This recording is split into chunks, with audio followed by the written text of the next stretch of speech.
Бүгд хамтдаа залбирцгаая. Биднийг хайрладаг өршөөнгүй бидний Бурхан амин. Бурхан таныг мэдгүй, танаас хооллолт гэм нүгэл хийгээд амьдарч байсан биднийг та өрөвдөж, биднийг аврахын тулд Бурханы цорын ганц хүү Христийн дэлхий рүү ирж, бидний амсах ёстой байсан хараал шийтгэлийг бидний өмнөөс амсаж, Есүс урсгасан үнэтэй цаараа бидний нүгэл хэлэнцгийг үрдуучилж, дахиж хараал шийтгэлийг авах шаардлагагүй болгож, биднийг аварж өгсөн тэр агуу нэгүсэлтэн талархаж байна. Биднийг Бурханы хүүхэд болгоод Бурханы мөнхийн ус руу орох тэр сур алдартай нэгүслийг өгсөн тань талархаж байна. Энэ цаг мөчид эзэн таны үнэтэй цараа аврагдсан бид бүхэн эзний өмнө хамтдаа зүглээд эзний нэгүсэл ба хайрыг магтандуулж, эзний үгийг сурж, эзэнтэй хамт байдаг энэ ариун нөхөрлж байгаад үнэхээр их баяртай байна. Энд байгаа хүн төс бүрийг та ажиглан анхаарч, Бурхан минь та өөрийнхөө нэгүслийн хүч чадлын материалаа түшин тулж, биднийг улам илүү шинчилж, бүрэн төгс болгож, Бурханы хүүхдийн хувьд ичиг зүйлгүйгээр үлдсэн амьдралаа өнгөрүүлж чадхад та туслаарай. Бурханы хүсэл ба алдрын төлөө бүх зүйлээ хийж чадхад та биднийг захирч удирдно. Бидний сэтгэл амьдралд Бурхан таныг харахад зохисгүй харанхуй зүйлсүүд бас нөөцсөн гин нүглүүд байгаа бол эзэн та өөрийнхөө үгээр илчлэн ухааруулж, эзний үг нэгүслэр биднийг улам илүү шинчилж хүчрхэгжүүлж өгнө. Улс даяараа манай чуулган, дэлхийд даяараа манай чуулган хэцүү хүн нөхцөл байдалд сайн мэдээд харж байгаа бүх ахын дүүстэй зөмд хамт байж, ариун сүнсний хүч чадал ба ариун сүнсний хүч чадлаар хамт байгаараа энэ дэлхийн ертөнцийн нүгэл өдрөөс өдөрт нэмэгдэж, нэг өдрийн дотор юу болох нь мэддэхгүй үнэхээр төвшөртэй байгаа лээ. Бид өөрсдийн хүчээр энэ хоромоо ертөнцийг таваад гарцдаггүй. Эзэн та хоёрын үг болон ариун сүнсний хүч чадлаар бидний түшин тулж, бид Бурханы хүүхдийн хувьд ичиг зүйлгүй амьдарч чадхад биднийг захирч өгнө хэмээн чин сэтгэлээсээ залбирч хууж байна. Бидний дунд итгэлээрээ сул дорой, мөн өвчтөй, янз бүрийн асуудалтай байгаа хүмүүс байгаа бол та нэг бүрчлэн анхааран харж, нэг ч хүн бүдэрч унахгүй байхаар эзэн таныг түшин тулж өгнө хэмээн хүсэж байна. Хэрэгтэй цагт маань та бид бүхэнд үгээ өгч, бидний явах замыг зааж өгдөг билээ. Энэ цаг мөчиж өгсөн эзэм та өөрийнхөө илчилж харуулахыг хүсэж байгаа өөрийнхөө үг нэгүслийг, мөн Бурханы ариун хүсэл юу болохыг та бид бүхэнд илүү их ухааруулж мэдүүлж өгнө. Бидний эзэн Есүсийн нэрээр гун залбирлаа. Амен.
Магднууны багийнхан үнэхээр их баярлалаа. Маш их хичээлээ. Тамхан магтандуу ер нь сонсохдоо за сайн болох нь муу болох нь гэж бодож сонсдог.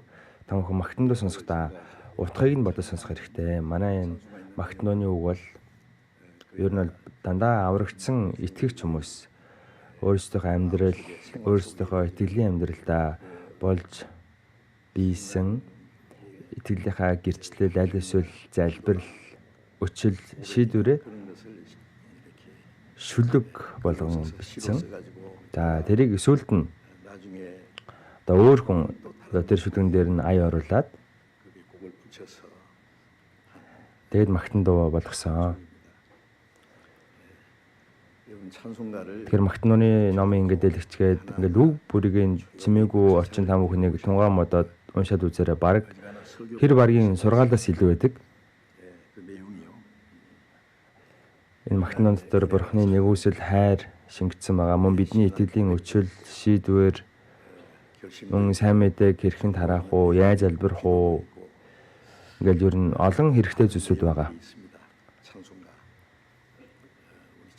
Тэр манай магтнууны багийнхан бол ер нь бол магтан дуугаа их бэлдэж их хөлөмөрлөдөг.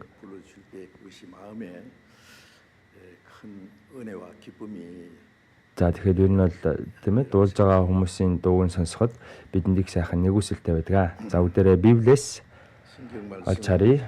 1-р Петр 4-р бүлэг. 1-р Петр 4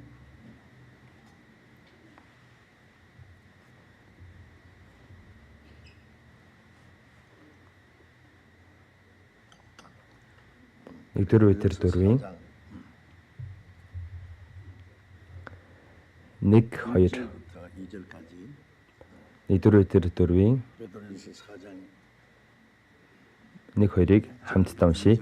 Иймээс Христ нэгэнтээ махбодоор зовсон тул та нар ч гэсэн ижил санаагаар өөрсдийгөө зэвсгэл. Учир нь махбодоор зовсон нь нүглийг дуусгасан. Энэ нь биеэр амьдрах үлдсэн хугацаанд цаашид хүний хүсэл тачаалын төлөө бус харин Бурхны хүслийн төлөө амьдрахын тулд юм.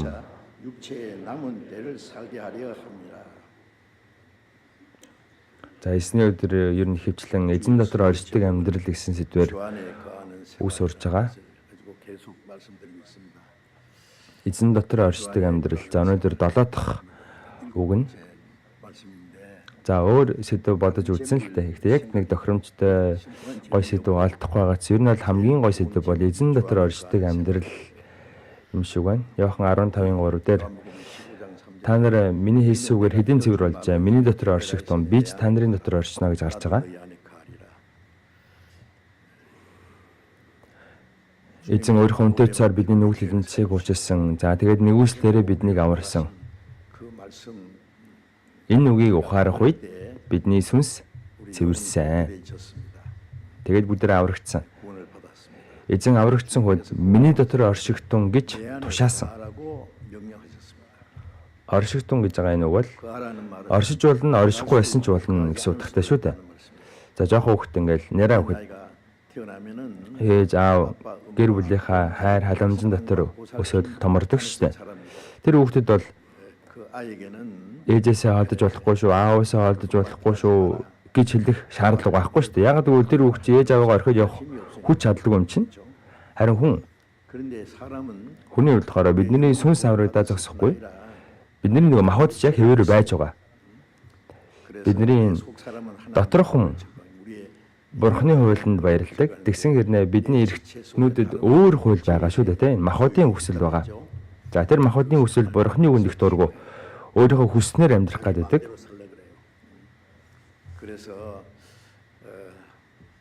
Тийм учраас махбодын бодол, Бурхны бодол хоорондоо ингээд дайсхиндаг, хоорондоо тэмцэлдэж байдаг. Махбодын бодол бол Бурхны эсрэг дайсагнал юм гэж гарч байгаа. Махбодын хүсэл нь ариун сүнсний эсрэг байдаг. Ариун сүнсний хүсэл нь болохоор махбодынхаа эсрэг байдаг. Энэ хоёр хоорондоо байнга тэмцэлдэж байгаа. За тэр аврагдсан хүн тэр юм хоёр одоо занц нартай байж болно гэсэн үг. За аврагдсан хүний хувьд болохоор Бурхны хайр нэгүслийг ухаарч гисэн Бурхны хүслийн дагуу амьдрыг гэсэн хүсэл байгаа. За гэхдээ нөгөө төрлөх зан чанар байгаа шүү дээ. Биднэрт нөгөө хуучин өмнөх зан чанар байгаа.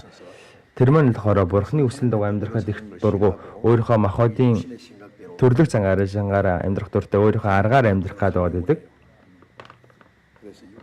За тэгээд энэ махбодын хүсэл, сүнсний хүсэл хоёр хоорондоо тэмцэлддэг.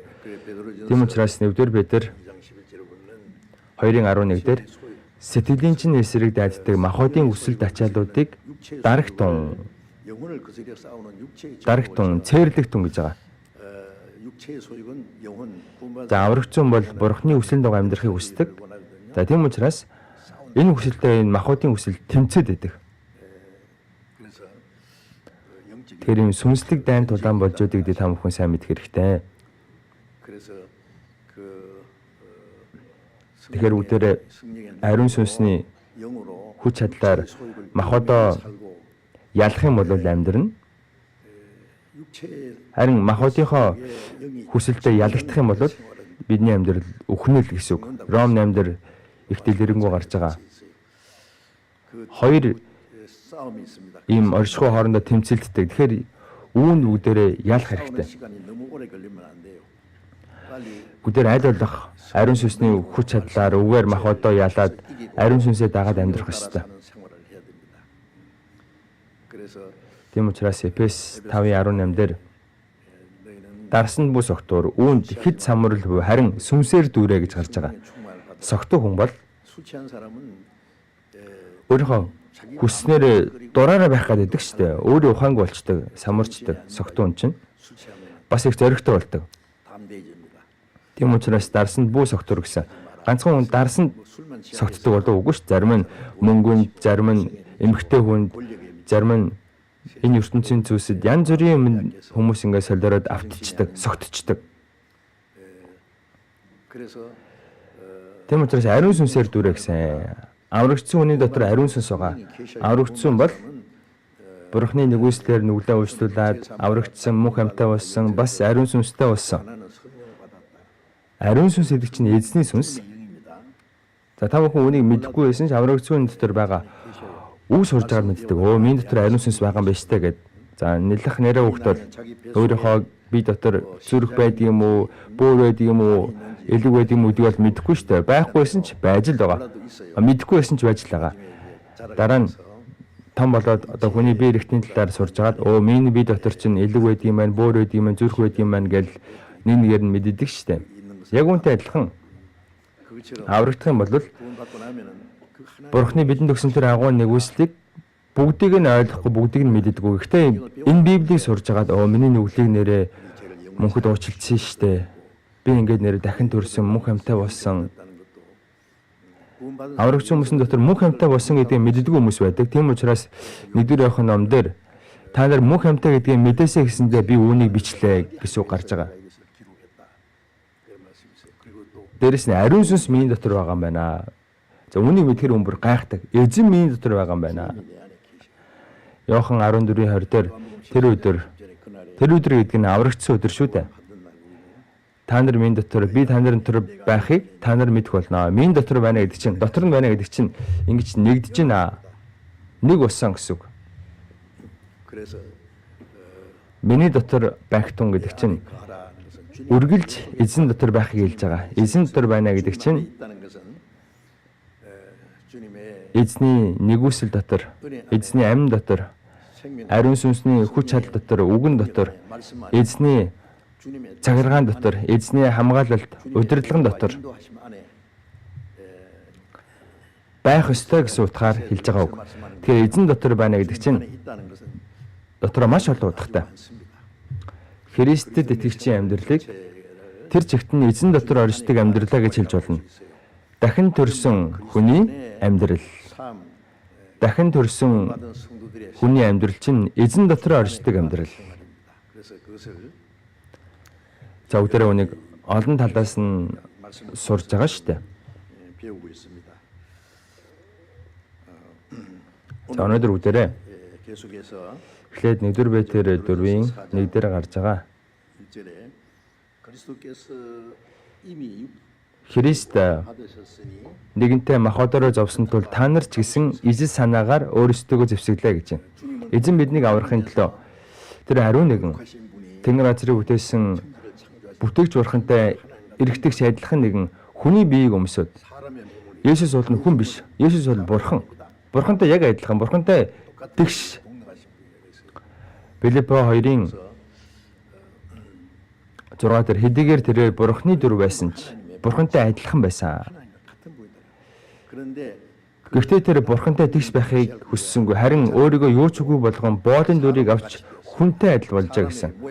Бурхан хүн дүрэгтэй ирсэн нэгэн бол Есүс. За тэгээд хүнээр энэ дэлхийд ирээ зогсохгүй. Есүс хааны ордон төрөөгүй, баян айл төрөөгүй, их ядуу нэг мужааны гэрт төрсөн.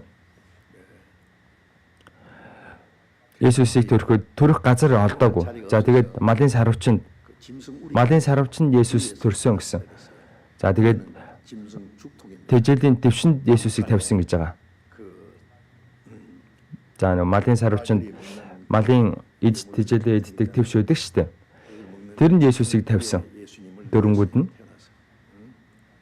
30 гаруй жилийн хугацаанд ядуу айлд мужаа хийсэн хин ерөн түүнийг хараад бурхны хүү гэж ер нь хэлэх юм бэ? Хин ер нь түүнийг харчхаад бүтээгч бурхан гэж төсөөлөх юм бэ? Хүнээр төрөхдөө их ядуу айл төрсөн. 30 гаруй жилийн хугацаанд 30 жилийн хугацаанд бидэнтэйгээ адилхан хүнээр ар гэрээ авч явсан махбодоор ямар ч хамааралгүй гисэн аав Йосефта туслал төрсөн ээж Мариада туслал ээж авийнхаа ачийг хариулсан. 30 нас хүрэмгцээ гэрээ орхиод Есүс Бурхны ажлыг гэж гисэн. Йордан гоолд баптист Иоханоор хүртээд 3 жил хагасын хугацаанд Бурхны ажлыг хийсэн. Есүс 3 жил хагасын хугацаанд ажиллахдаа ор хоронгүй байсан. Үнэн нь Тэнгэрийн шуудад өөр байдаг, харин хүний хүү толгой оройдох газар үгүй гэж хэлж байсан. Тэр Есүс толгой оройдох газар олдохгүй байсан. Өдөр нь Иерусалимын ариун өргөн заримдаа талбай дээр олон хүмүүсийн өмнө гарч Бурхны үгийг тунхаглаж оройн Иерусалимаас жоохон зайтай газар Чидүн уулан дээр би Иерусалим 3 удаа очиж байсан. Очих тоолондоо би Чидүн уул руу очисон. Чидүн уул нь Чидүн мод байгаа, олив мод шүү дээ, тий. Шамнартайгаа хамт тэнд Есүс унтдаг байсан. Шамнартайгаа хамт тэнд нөхөрлөөл өөрийн шүвдэр зохиулаад Есүс чигтэй хувцастай л унтдаг байсан. Ганцхан Чидүн уулан дээр биш олон газараар явж ер нь бол их л хэцүү амьдарсан. Гэм нүгэлгүй тэр нэгэн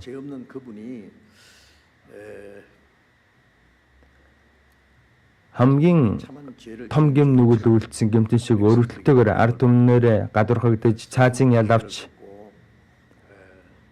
Ромоос гаргасан тэр хамгийн амжигтай цаазын ял болох ташуурдуулах тэгээ загалмайг үүрээд нэлгааны газар руу очиж хадагдаж 6 цагийн хугацаанд загалмай дээр өлгөөтэй байж аимшигтай зовлон амсаж нас барсан. Энэ бүхнийг биднийг аврахын төлөө байсан. Тэр үнтэй тусаа урсгаад бидний нүгэл хилэнцгийг үрд уучилж зайсан. За тэгээ 3 оны дараа дахин амьдаад Есүс Бурхны илгээсэн Христ еврей хэлээр Месиа грекээр Христ аврагч. За үүнийг бидэнд итгүүлсэн. Есүс дахин амьлчаад утаа шиг замхарч алан уулаагүй 40 хоног байсан. 40 хоног харагдаж болох байсан, харагдахгүй байж болох байсан. Гэхдээ 40 хоногийн туршид харагдангаа өөрийгөө Христ гэдгийг олон хүмүүст харуулж үгүй айлдаж Чидүн уулан дээр олон хүмүүсийн нүдэн дээр Есүс дэше өргөгдсөн. Энэ сайн мэдээ Иерусалимээс эхлээд газрын хязгаар хүртэл тунгаглагдах болно гэдгийг айлтчихад олон хүмүүсийн нүдний өмнө тэнгэр рүү дээшээ оцсон. Тэнд байгаа хүмүүс тэндээс холдохгүй тэнгэр ширтэл зогсоод байгаадсан. Есүс үүлэн дундуур ороод алга болчиход байхад хүртэл дээшээ хараад зогсоодсэн. Тэр үед нь хоёр тэнгэр элч гарч ирээд юун та нар тэнгэрөө ширтэн зогсно вэ? Тэр та нарын харж байгаачлан дахин ирэх болно. Газрын хязгаар хүртэл сайн мэдээ тарагдах юм бол дахин ирэх болно гэж хэлсэн. Эхний удаа ирсэн Есүс бол биднийг аврахын төлөө, өгөхийн төлөө, бидний нүглийг уучлахын төлөө ирсэн. Харин дахин ирэх Есүс бол үйл итгэгчийг шүүхийн төлөө ирнэ гэж байгаа.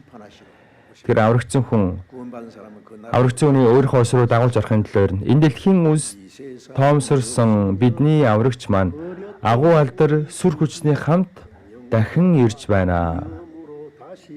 Энэ дэлхийн үл тоомсорсон бидний аврагч эзэн дахин ирэхдээ төг түмэн тэнгэр элчтэйгээ хамт бүрэндуутай хамт сүр завхлантайгаар дахин ирэх болно. Шүүхээр суу алдартайгаар ирэх болно.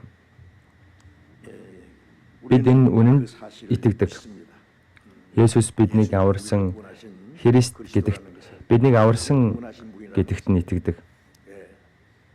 Тэр дахин ирэхдээ хаадын хаанаар эзэн эзнэр ирэх болно. За тэгвэл аврагдсан бид өхөн Бурхны нэгүслийг ухаарад аврагдсан гэдэг бол үнэхээр гайхалтай үнэн. Бурхан өөрийн цорын ганц хүүгээ энэ дэлхий рүү илгээгээд загалмай дээр өхүүлсэн нь биднийг аврахын төлөө байсан. Тэр нэгүслээр нь бид аврагдсан. За тэгэхээр аврагдсан хүн хойшд яаж амьдрах ёстой вэ?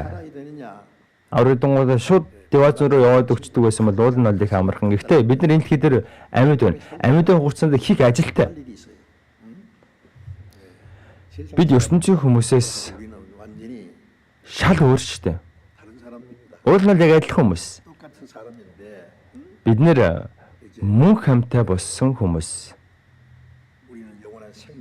Девазнд орох найдвартай болсон хүмүүс. Бурхан бидний аав болчихсон. Бидний амьдарч байгаа зорилго өөр. Бидний амьдралын хэлбэр хэм маягч өөр байх ёстой. Аврагцсан дараа Христэд итгэж хүн эрхэн яаж амьдрах ёстой гэдгийг маш дэлгэрэнгүй айлцсан. Үнэхээр аврагдсан муу юм бол ингэж амьдрах ёстой.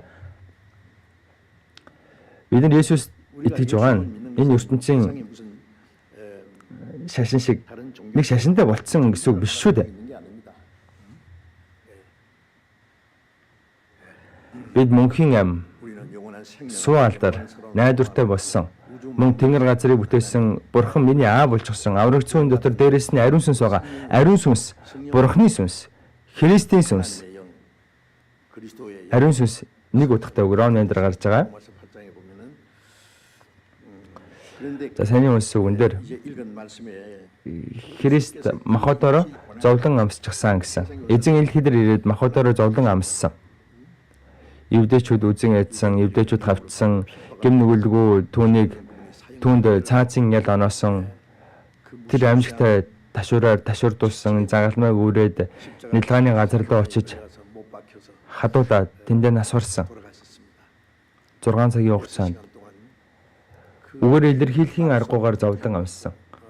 Есүс махбодороо зовлон амссан. Та нар ч гэсэн үүнтэй адилхан байгаарай гэсэн. Эзэн бид нарыг аврахын төлөө зовлон амссан. Харин бид эзний төлөө зовлон амсдаг. Яагаад бид нар эзний төлөө зовлон амсдаг?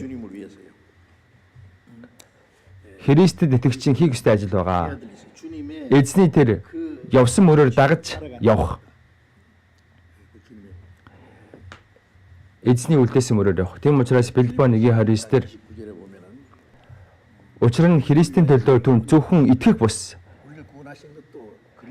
За бидэнд нэгүслийг өгсөн түүн зөвхөн итгэх бус. Түүний төлөө бас зовхон та нарт сойрхогдчихэ гэсэн.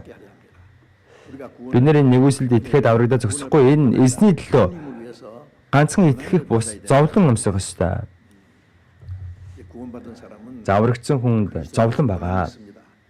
Бурхны үсэнд дагуу амьдрий гэх юм бол энэ хором ертөнцийн та нар ертөнцийнх биш. Гагцхүү би та нарыг ертөнцөөс сонгосон юм а. Тиймээс ертөнц та нарыг үзэн ядна гэсэн. Бид энэ ертөнцийнх биш учраас энэ ертөнц өөрсдөө адилхан биш байдаг учраас бид нарыг үзэн яддаг. Мөн бид нар эзний сайн мэдээг тараахад их дургуутдаг, бид нарыг бас эсэргүүцдэг. Тийм учраас бид бурхных харин бүх ертөнц нь ёрын нэгний дор байдаг. 1-р Иохан 5:19 дээр гарч байгаа. Энэ ертөнц тэр чигтээ ёрын муу нэгний дор байгаа. Харин бид нар бурхны дор байгаа. Явал бурхныг эсэргүүцдэг. Тийм учраас бурхны хүүхдүүдийг хавчдаг. Бид нар эзний хүслийн дагуу амьдрыг гэвэл Христ дотор итгэс үсгээр амьдрахыг хүсэж чинь хавчигдаг болно гэсэн. Сайн мэдээ тараахыг хүсэж байгаа хүнд олон хавчлаг байдаг. За би аврагдаад одоо бол манай чуулган их тийм ээ. Доктортой болж гисэн одоо их 50 ангуулан бид нар сайн мэдээ тарааж ихтэй. Чуулганы анх үед бол би ганц энэ Библийг барайл хэдэн жилийн хугацаанд тийм ээ. Хаана онсноо, юу идэж ууснаа сандаггүй. Их чөөлжсэн, их чөөсөж байсан. За тэгээ сайн мэдээ тарааж агаад аврагчсан хүмүүс ингээл байнга нэмэгдэнгүүд хин тэр үед үзэн яддаг байсан байг бол өөр итгэгчнэр үзэн ядал хавчдаг байсан. Мартин Лютер католикийн санвартан байжгаад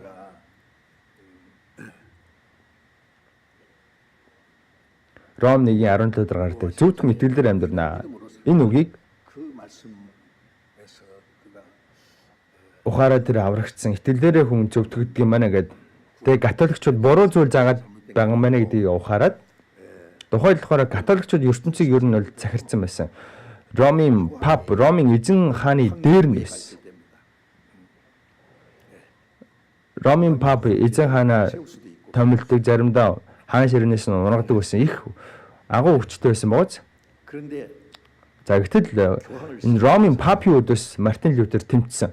Лютер католикчууд буруу юм заагаад байна гэж хэлтэл Мартин Лютерийг санаартан байхаа боллоо гэд огцруулах бичиг явуулсан байна.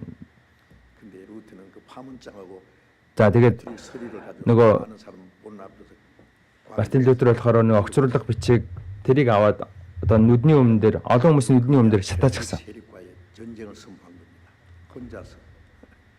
상상이나 되십니까?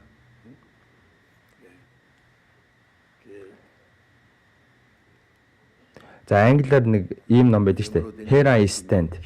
За би нөгөө теологийн сургууль сурдаг байхдаа тэр номыг аврагдахаас өмнө сурч байсан. Одоо Германд байгаа Усонгон гэдэг пастор Мартин Лютерийн Here I Stand гэдэг номыг Солонгос хэл рүү орчуулж байсан. За тэр ном дээр гарч байгаа. Тэрийг та бүхнийг олоод уншаарай. За Лютер католикчуудын өдөөс хэр ширүүн тэмцсэн талаар гарч байгаа. Лютерийг алах гад цаазын ял онох гол байсан. Гэтэл Лютер бууж өгөөгүй эцсийн хүртэл тэмцсэн. Бурхан Лютерийг хамгаалсан. Шашин шүүхэр орох үед нь Мартин Лютер чи өөрийнхөө хэлсэн үг бичсэн зүйлээ бүгдийг нь устгаа гэсэн. Тухайн болохоор нөгөө бичихч машин, хэвлэгч машин яг гараад ирж гисэн байсан. Тийм учраас Мартин Лютер тухайд нөгөө Библи байхгүй байсан учраас католикчуудын хэлсэн үгийг хүмүүс шууд дагаал үйлддэг байсан. Тэрийг даахгүй байх юм бол гаж буруу урсгалах ингээл чи гаж буруу урсгалын сонин нийтлэл гаргаж чинь гээд маш олон хүмүүсийг католикчууд алдаг байсан байна. Зарим нь шатаагаад тэгээд Мартин Лютерийг шүүх хурал дуудсан байна. Вормын шүүх хурал дуудаж оруулсан байна. За найзууд нь битгий яваа гэж хэлсэн. Гэтэл Лютер тэнд Вормын шүүх хурлын танхимын дээврийн варны ширхэг шиг олон дайсан байсан ч би очноо. Би эзэнтэй хамт очноо. Тэгээ шашин шүүхээр орохоор очсон байна. За Ром папыг хол байсан учраас ирээгүй гэхдээ олон санвартангууд Мартин Лютерийг шүүх гээд зогсож байсан. Мартин Лютер чи өөрийнхөө хэлсэн үг бичсэн зүйлээ бүгдийг нь устгах гэсэн. Тэр үед Лютер ингэж хэлсэн. Би өөрийнхөө хэлсэн үг, өөрийнхөө бичсэн зүйлээ Библийн дагуу буруу зүйл надад олдоогүй тохиолдол би нэг ч үг устдахгүй гэсэн. Тэр үед нэг үг хэлээ залбирсан. Хера истэн бурхан минь би энэ зогсож байна. Та намайг хамгаалаач.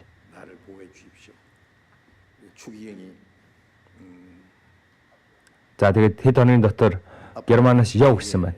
Тэгээд нэгэснээ цөлсөн Лютерийг. За тэгээд хинч Лютерийг алсан ч аллагын гин нүгэл гэж тооцохгүй, гин тэрэг гэж тооцохгүй гэд Лютерийн амийг өнгөлүүлсэн байна. За тэгээд Лютер буцаж явж байхад л гинт Лютер алга болчихсон. Маш олон хүмүүс Лютер Тэнгэрийн шувуу газрын энэ хулганд мэдэгдэхэргүйгээр өгчлээ гэж ярьсан. За гэтэл тэр үед нэг язгууртан их баян хүн маш том эдлэн газартай нэг язгууртан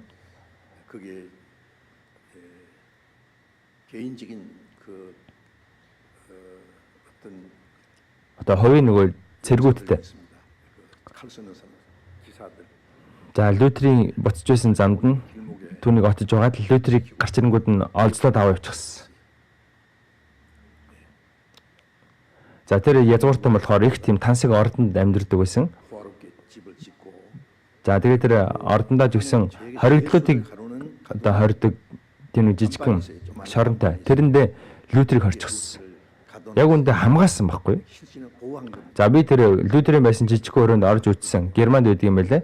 Тэнд Лютер сууж агаад Библийг герман хэл рүү орчуулж байсан. За Библийг орчуулж байсан жижигхэн нэг ширээн одоо хүртэл тэнд байдаг юм байлаа. Яагаад би үнэлэлээр ярьж үнэ гэвэл Лютер аврагдаад энэ сайн мэдээг тараахад дэлхийд тэр чигтээ католикт автцсан байсан. Лютерийг алах гал. Харин тэр бурхан эцэг хүртэл Лютерийг хамгаалсан. Яг би Лютер шиг тийм айхтар хавчгдаагүй гэсэн. Сайн мэдээ намайг анх тараж байхад маш олон хүмүүс намайг үзэн ядаж хавчаал алахыг оролдож байсан.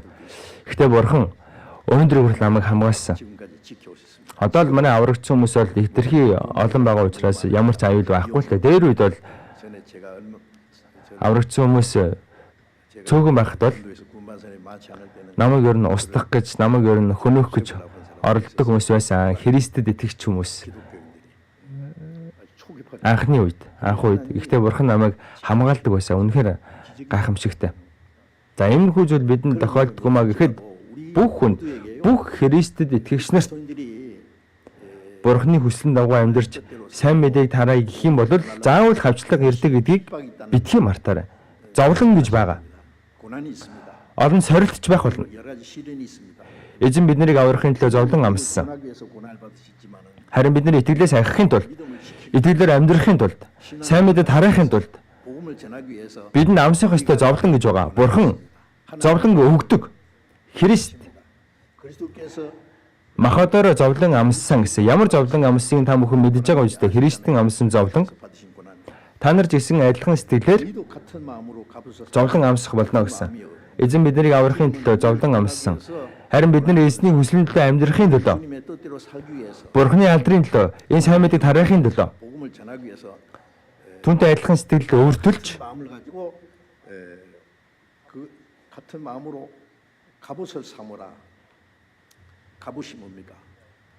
за дээр үед цэргүүд дайнд явахдаа хоёуд долго өмсдөг байсан. За тэр нь болохоор сумнаас хамгаалаад, элднээс хамгаалаад их бат өх одоо хоёуд долго өмсөд явдаг байсан. Тэгэхээр аль сэтгэлээр ингэж өөрсдөө зэвсэглээ гэдэг нь бидний энэ хорм ертөнцийн амьдарч явах хугацаанд энэ бол бидний зовлонгоос тийм хамгаалах зэвсэг юм аа. Тэр эзэн найдаад амьдрах юм бол тэр бидний одоо энэ хоёуд долго зэвсэг болно. Энэ нь махбодороо зовсон нь нүглийг дуусгасан гэсэн үг. Махбодороо зовсон нүглийг дуусгасан гэдэг нь юу гэсэн үг юм бэ? Хүмүүсээ бид нар аврагдаад итгэлээр амьдрахын тулд эзний хүслийн дагуу амьдрахын тулд сайн мэдээ тараахын тулд үнэхээр та хоёр нүрийг зовлон амсаж байгаа гэж бодож байгаа юу? Би яг тэгж байгаа гэж та хоёр нь бодолгүй. Адилхан сэтгэлээр Таг адилхан сэтгэлтэй байдгүй юу? Адилхан сэтгэлээр энэ хоёр дуулгыг өмсөө гэсэн. Учир нь махбодороо зовсон нүглийг дуусгасан гэж хэлсэн. Нүглийг дуусгасан гэсэн үг. Одоо л гин нүгэл хийх боломж байхгүй цаг чалга. Гин нүглийг хэн идэх мэдгүй. Завтай хүн идэг. Бид эсний төлөө хөдөлмөрлөө хичээгээл өдөр шөнөгүй залбираад сайн мэдээ тараагаал ингээд ах юм бол бидэнд гин нүглийг цаг гарахгүй шүү дээ. Ундаг дугуй. Дөрөөгөө жигээд урагшаа явж ижил унахгүй шүү дээ. Зогсох юм бол унна. Христэд итгэж хүн. Эсний үгийг сахиад, эсний үгэнд дуулууртай байгаад, эсний хүслийн дагуу амьдарч сайн мэдээ тараах хэрэгтэй. Бидэнд хийх ажил өчнө их байна. Хэцүү, зовлон байна. Хавчигдана.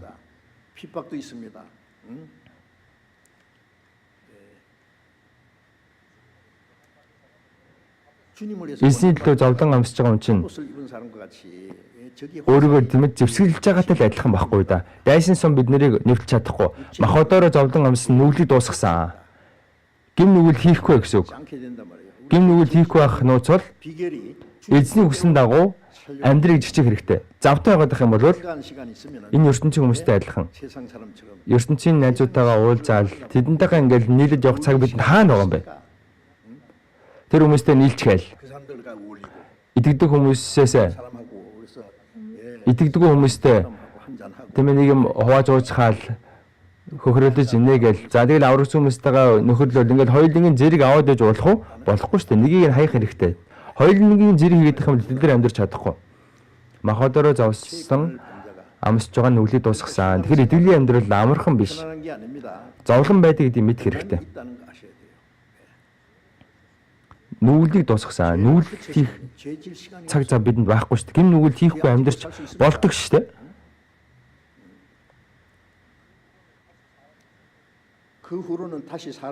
Дахиж хүний хүслийн дагуу бишээ гэсэн.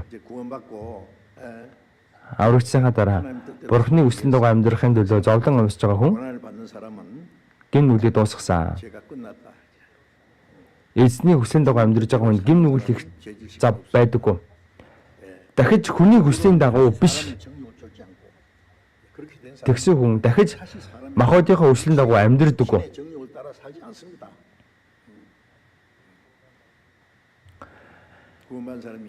Аврагч хүн эзний өдөр лав гараг цуглаал махнуудуулаад залбирал ахын дүүстэйгээ нөхөрлөөл. За тэгэл дахиад тийм ээ цав гарах юм бол ертөнцийнхөө найзуудтайгаа өмнөх найзуудтайгаа уулзаал хөвгөлтэй юм яриад тэдэртэй ховж базаал нэг юм хувааж уучхаал. Тэгээд иж болох юм уу? Муу нөхдүүдээс хол бай гэсэн. Муу нөхөр сайн зан чанаруудыг эвддэг гэсэн. Муу нөхрүүдээс хол бай гэсэн. Учир нь муу нөхөр сайн зан чанаруудыг эвддэг гэсэн. Биднийг эвдэн бид нар тийш тэднэр уус болно. Тэгэд ах цаг бидэнд хаана байгаа юм бэ? Дахиж хүний хүслийн дагуу бус махбодийнхаа хүслийн дагуу амьдрахгүй харин Бурхны хүслийг дагаж махбодийнхаа үйлдэлсэн амьдралуудыг өнгөрөх болно гэсэн. Зөвхөн Бурхны хүслийг дагаж махбодийнхаа үйлдэлсэн өдрүүдийг өнгөрүүлнэ гэсэн. Тэгэхээр бидний махбодын хувьд аврагдаад эзний өмнө очих оччлоо. Хэрэг цаг хугацаа бидэнд үлдсэн байгаа гэдгийг мэдэхгүйсэн тийм их үлдээг байгаа. Төлөл 116:12 дээр надад хандсан бүх өөмөр чихэн төлөө би эзэн юу үцэх вэ гэсэн. Тэр аврагдсан хүний Бурхны өөрт нь өгсөн энэ хайр нэгүсэл юугаар яаж хариулах вэ? Эзэний үсэлд хариулахад бид нар үнэхээр сул дорой. Эзэний үсэлд хариулахын тулд бидэнд өгөгдсөн цаг хугацаа дэндүү богинохон байна. Яг үндэ Бурхны цорын ганц хүн ачиг нүгэлтнийг аврахын төлөө загалмай дээр өгсөн. Харин би эзний төлөө 100 удаа өгсөн ч тэр нэгүсэл бүгдэнд нь хариу барьж чадахгүй. Бүгдийг нь хариулж чадахгүй. 100 удаа өгч чаддгүй юм бэхэд нэг удаа ч болтгоо эзний төлөө амьдрах хэрэгтэй биш гэж юу? Юу гэж бодож байна? За ингэж хэлэхээр нөгөөдгөө л хэлж чинь энэ ч одоо олон удаа хэлж байгаа шүү дээ. За мэдлээ гэж ер нь яаж байгаа? Мэдчихэд ер нь юу хийж байгаа юм? Бурхны үгсэд хариулахын төлөө ер нь амьдрж байгаа юм уу? бид нар ямар тоглоом хийж байгаа юм уу? Тоглоод байгаа юм уу? 장난치는 겁니까? 우리가 예? Эзэн биднийг аврахын төлөө өөрийнхөө амийг зориулсан. Элчнэр энэ сайн мэдээг харахын төлөө бүгд өгсөн. 이 복음을 전하기 위해서 다 죽었습니다. Бид эзний хүслийн дагуу амьдрахын төлөө, эзний сайн мэдээг тунгаглахын төлөө бид нар ч гэсэн өхөн гэсэн шийдвэртэй байх ёстой. 복음을 각오로 해야 됩니다. Би буруу хэлсэн үү? 뭐 Гүн ойлгомжтой зүйл үстэй. 그 당연한 것이죠. Махотоороо завсан нүглийг дуусгасан. 그쳤다. Ингээд нүглийг дуусгасан. За үүнээс хойш. 그 후로는 За тэгвэл үүнээс хойш яах вэ? Одоогийн нүглийг цаг байхгүй юм чинь 시간 없고 хүний хүслийн дагуу амьдрахгүй, махотын хүслийн дагуу амьдрахгүй. 신의 소유를 따라서 Одоо зөвхөн бурхны хүслийг дагаж махотынхоо үлдсэн өдрүүдийг өнгөрүүлэх болно. 살게 됩니다. Бидний махотын үлдсэн өдрүүд бол тийм их биш. 얼마 안 됩니다. Тамхан одоо энэ дэлхийн ертөнцийн юу болж байгааг харж байгаа үстэй. Библиэлд бичигдсэн байгаа төгсгөлийн үеийн тэмдгүүд, шинж тэмдгүүд бүгдээрээ бидний амьдарч байгаа энэ цаг үед биелж байна. Цаг нэг л биш байна. 과거에 우리 시대를 상상할 수 있어요. Том гүрнүүд бүгдээрээ л 강대국 цөмөн зөвсгтэй болчихсон бие биен руугаа дайрах гал байж байна. 어른되고 있습니다. Өнөөдрийн мэдэн дээр лөө өчигдрийн мэдэн дээр лөө 오늘 신문인가 어제 신문인가 거기에 가자 지구에 Газийн зурс дээр 하마스가 이스라엘을 공격했잖아요. 처음에 Хамасчууд Израиль руу анх дайрсан. За тэрнээс хойш Израильчууд 그때부터 이스라엘 Хамас руу довтлж Газийн зурст 가자 지구를 одоо байнга одоо дайн хийсэн. За үүнээс хойш одоо нийт 70,000 хүн өгчөд байгаа гэсэн. Одоо хүртэл энэ дайн дуусаагүй л байна. 아직 전쟁 Одоо яг хуу төр завсарлах гад тийм ээ гэрээ болох гал байна. Хурдан одоо гэрээ бүтчихсэн. 70,000 хүн өнгөрсөн. 7만 명이 죽었다. За энэ дайн баг 2 жил болчихгүй яв. 그러니까 전쟁이 그런데 За хойштоо 이제 앞으로 Орос Израиль руу дайрахад Америк дундуур нь орж ирнэ. 미국이 개입하고 Эзекиэл 38 дээр гарч байгаа. 38장 Тэр Оросын хүч Израилийг дайрахаар явах болно. Тэгээд төгсгөлийн дан болох болно. Түмний зэвсгийн дан. 전쟁입니다. Нэг нь ялж нэг нь ялагдах дан биш. Бурхан ертөнцийг шүүхтэй. 세상을 심판하는 전쟁. За бидний нүдэн дээр тийм ээ ингээл бүх юм хил тод харагдаад байна шүү дээ. Хойштын улс төр 앞으로 이제 эдийн засаг улмал тийм ээ өмнөөс хамаатай болно. 혼란이 일어날 겁니다. За бүр туйлдаа хөрөх үед 혼란이 일어날 때에 сүүлд од мэд нэг хүн гинт гарч ирнэ. За тэгээд бүгдийг нь би зохицуулна шийднэ гээл дэлхийн ертөнц тэр чигтээ гайхын зочрогдох болно. А энэ хүн 저 사람이 ертөнцийн дэлхий дээр амар тайван авчрахаар ирж байгаа юм. ертөнцийн энэ асуудлыг шийдэх юм байна. Дэлхийн асуудлыг шийдэх юм байна гэд хүмүүс итгэн тэр юм бол антихрист яг ингээ эмх замбраагүй үед гарч ирнэ. 1차 Дэлхийн 1-р дайнд дуусан дараа германчууд ингээл эдийн засгийн үед өмнө самантай байх үед Гитлер гарч ирсэн. Яг сүүлд од мэт аврагч мэт гарч ирсэн. Гитлер бүх асуудлыг шийдэх юм шиг л хүмүүс ойлгосон. За тэгээд ард түмэн тэр чигтээ хай Гитлер гээл. 하이 히틀러 Гэтэ тэр Гитлераас болж германчууд сүрсэн шүү дээ.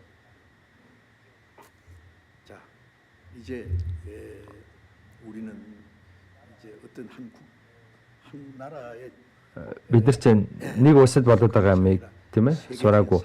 Дэлхийд даяар болж байгаа юмыг сураад харж байгаа. Эрдэмтдийн одоо судалгаан дээр ингэж бичсэн байлээ. Цөмийн засгийн дан 전쟁이 어디서 일어나는 хаа нэгт дэлбэрэх юм бол шууд дараалал бүгд дэлбэрнэ. Одоо цөмийн зэвсэгтэй 9 ус байгаа. Хойд Солонгос ороод цөмийн зэвсэг дэлбэрвэл 30 минутын дотор 30분 дэлхийд тэр жигтэй сүрнэ. 30 минутын дотор дэлхийг нэг биш 100 удаа галан шатаах хэмжээний цөмийн зэвсэг байна гэж байна. Хүмүүс юу гэж бодож байна? Таван хүн ер нь төсөөлөж байна уу? 상상이나 됩니까? Бид нэр 설마 арайч тэгж олон жил тийм амьдрахгүй хаа. 못 갑니다. 하나님의 Бид нь олон жил амьдрах цаг байхгүй. Бурхан энэ төгсгөлд нь ертөнцийг шүүх болно. Бурхан зөвшөөрж ижил тийм ээ. Одоо энэ бүх зүйл болно. Тэгэхээр бид нэр төгсгөлийн үед амьдарч байгаа нь үнэн. Төгсгөлийн үед аврагдсан гэдэг чинь үнэхээр гайхалтай хэрэг. Энд чинь дийн нэг жирийн зүйл биш. Бид аврагдсан хүн шиг амьдрах ёстой. 살아야 됩니다. 이제 Махбодынхаа үлдсэн амьдралыг Бурханы хүслийн дагуу 뜻을 쫓아 амьдрах ёстой. 때를 살게 하려 합니다. Аврагчийн дараа махбодынхаа үлдсэн өдрүүдийг Бурханд тааламжтай хүслийн өрөөлөхийн төлөө 우리의 삶에 байх нь бидний зорилго юм. 야고보서 Яаков 4-өөс өдрөө харъя. 4장을 잠깐 보겠습니다.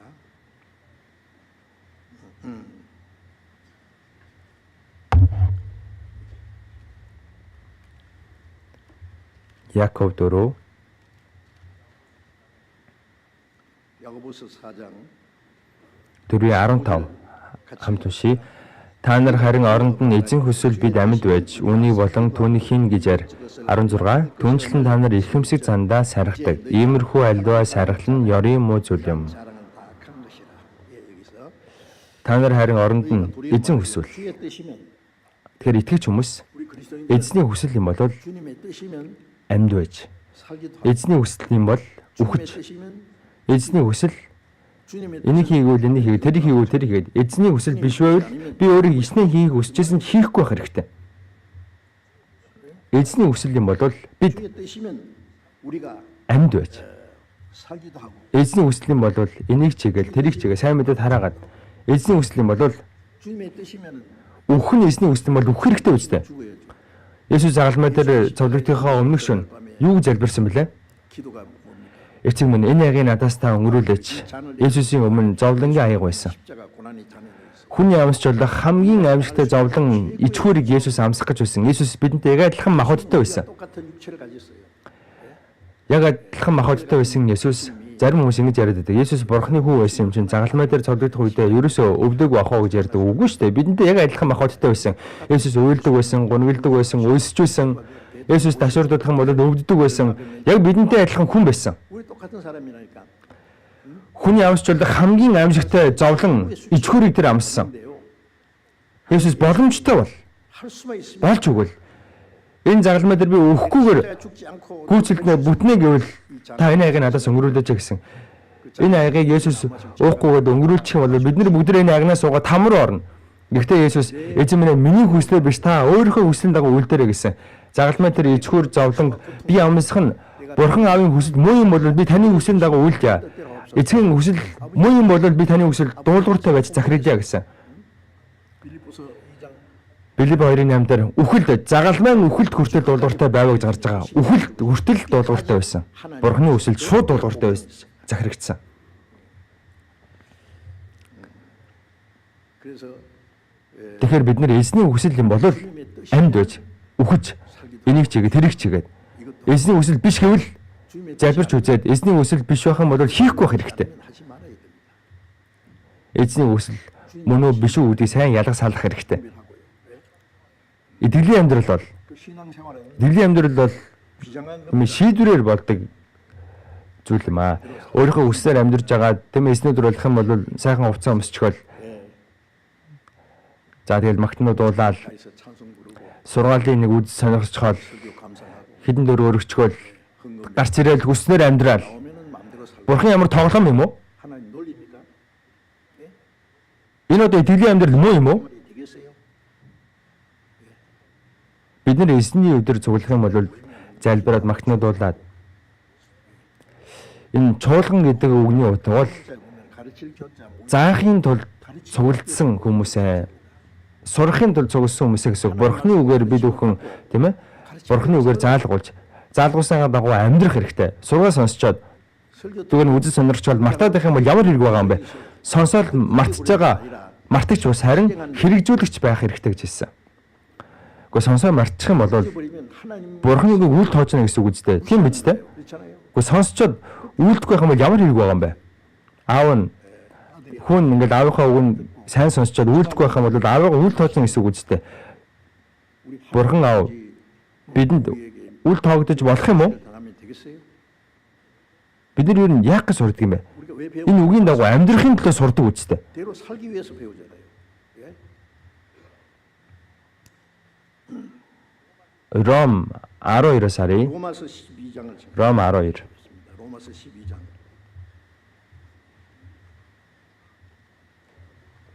Ром 12. 로마서 12장 1절 ник хоёр. 2절을 Ром 12-ийн 1-2. Би уншаад өгье. Ийм дахтундраа Бурхны өрөв сэтгэлээр та нараас хичээнгүйлэнгүй. Өөрсдийн биеийг Бурхан тааламжтай амьд ариун дахил болгож өрөг. Ингэн та нарын сүнслэг мөргөлмөн энэ үеийн явдалд нийцэлгүй харин оюун санаагаа шинчилж өөрчлөгдөгтөн. Тэгвэл Бурхны сайн тааламжид төгс төгөлдөр хүсэл юу болохыг таних болно.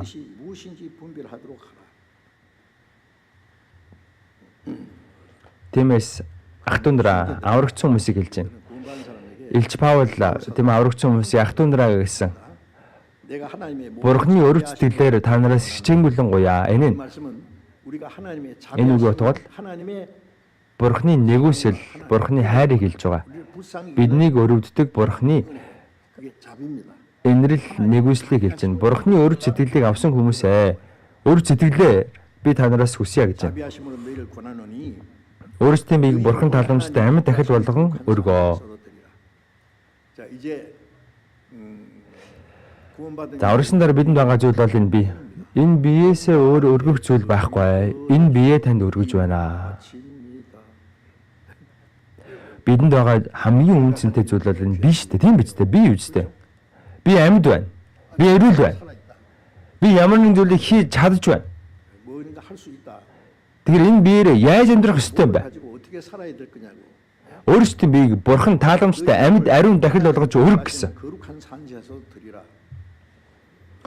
Өдөр 26-гийн 19-20 дээр та нар өөрсдийнх биш бөгөөд Бурхан та нарыг үнэтэйгээр худалдан авсан. Эзэн үхэж урсгасан тусаараа бидний биеийг худалдаж авсан. Өдөр 27-гийн 23 дээр та нарыг үнэтэйгээр худалдан авсан юм а гэж гарч байгаа. Өөр орчуулга дээр та нарыг их үнэтэй төлбөрөөр худалдаж авсан. Хүмүүсийн бол бүү болоо гэсэн. Маш үнэтэйгээр биднийг худалдаж авсан. Эзэн өөрийнхөө үнэтэй тусаар миний сүнсийг биеийг төлбөрийг нь төлөөд авсан. Тэгэхээр өөрсдийнх биш ээ. Энд чинь эзнийх өгсөн ч амьдрсан ч эзний хүслийн дагуу. Тиймээс биеэр Бурхныг алдаршуул.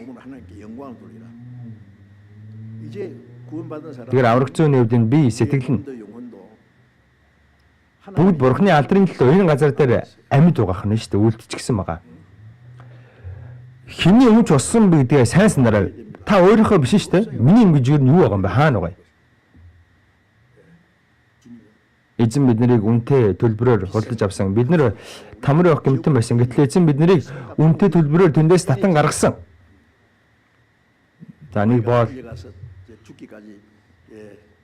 болчих юм бол өвтлөл боочлогдно. Гэтэл нэг хүн хурч ирээд за би чамайг үнэтэйгээр худалдан авсан. Одоо чи ингэ эрхчлөлтөй болсон гэлээ. Тэгсэн чинь за тэгээд та хүснээр амьдраа гэсэн юм. Тэгсэн чинь нөгөө болч үгүй. Би одоо өөрөө чинь боол болёо. Гэхдээ би өөрөө чинь боол болох гэж худалдаж аваагүй. Одоо хүснээр амьдрах чөлөөтэй гэсэн чинь үгүй. Би өөрөө чинь болоо. Би чөлөөт боол. Ингээд боолнд болж байсан. Бид нарыг эзэн өөрийнхөө боол хүчээр болгоогүй шүү дээ. Бид нар өөрсдөө сайн дураараа эзний боол болсон. Тийм учраас Галаат 1:10 дээр учир нь эдүгээ би хүмүүсийн тааллыг ирэх үү? Хэрэг би эдүгээ хүртэл хүмүүс таацуулсаар байсан бол Христийн зарц биш байхаасаа. Өөрийгөө баярлуулахын төлөө биш, бусдыг баярлуулахын төлөө биш, зөвхөн эзнийг баярлуулахын төлөө. Яагаад вэ? Яагаад гэвэл эзний боол болохоор.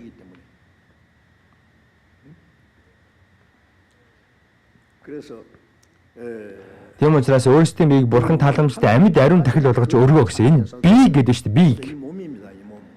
Энэ бие Бурханд амьд тааламжтай дахил болгож өргөө. Бурхан тааламжтай амьд ариун дахил болгож өргөө. Бурханы баярлалдаг тааламжтай дахил болгож өргөх гэсэн. Хуучин гэрээний Израильчууд хойны юм уу туглаар дахил өргөдөг байсан. Тэрийг нийтлээ дахил өргөдөг байсан. Харин бид нарыг амьдаараа энэ амьдралаараа дахил өргөө гэсэн. Өөрсдийн биеийг амьд ариун дахил болгон өргөө. Энэ бол та нарын сүнслэг мөргөл юм а гэсэн. Одоо хүртэл хүмүүс сүмрүү явахаараа мөргөл үйлдэхээр явна гэж яриад байдаг. За би дунд ангийн 6 дугаар анги дахта Бусанаас чуулганд явдаг байсан. За манай сургууль нөгөө Христийн сүмээс гаргасан байгуулсан чуулган. Тийм учраас заавал сүмд явах хэрэгтэй байдаг байсан. Эзний өдөр очихоор нөгөө настай пастор хуйлмал ном ингээд хэлчихгээд за бүгдээрээ хамт мөргөлөө үлдъё. Сүмсэр болон үннээр мөргөлөө үлдэх ёстой. Ингээл баг зэрэг хоолойгоо жижигүүлж ярих хэвээр. 이렇게 해야 됩니다. Вибратортай юм шиг. 바이블로서는 이래 말이죠. Тэгэх юм бол бүгд ингээл чив чимгүй болоод тийм ээ сүсэг бишрэлтэйгээр хийдэг. За ингээл мөргөл дууслаа гэж тэгдэг. Мөргөл дуусах юм бол яг үндэ баларна шүү дээ. Тэр мөргөл муу юм уу? Тийм мөргөл ер нь Библиэр хаана гарч байгаа юм? Энд чинь ерөөсөө шүтэн шүтж байгаатай л адилхан хэрэг. Энэ бол мөргөл биш. Иохан 4-дээр Есүс ингэж хэлсэн. Бурхан бол сүнс, түүн мөргөгчт нь сүнсээр үннээр мөрөх ёстой гэж айлцсан. Эцэгт өөрт нь ийхүү мөргөгчийг тэр ирж байна гэсэн. 이시기 때문에 우리가 Бид нар ингээл сүсгэлгээр тийм ээ нүдэн ань залбир нүү, нээ залбир нүү энэ махуудыг бол бурхан нэг хайхтар чухал тооцохгүй шүү дээ. Энэ махуудыг бол бурхан бол сүнс, түүн мөргөгчт нь үннээр болон сүнсээр мөрөх ёстой гэсэн.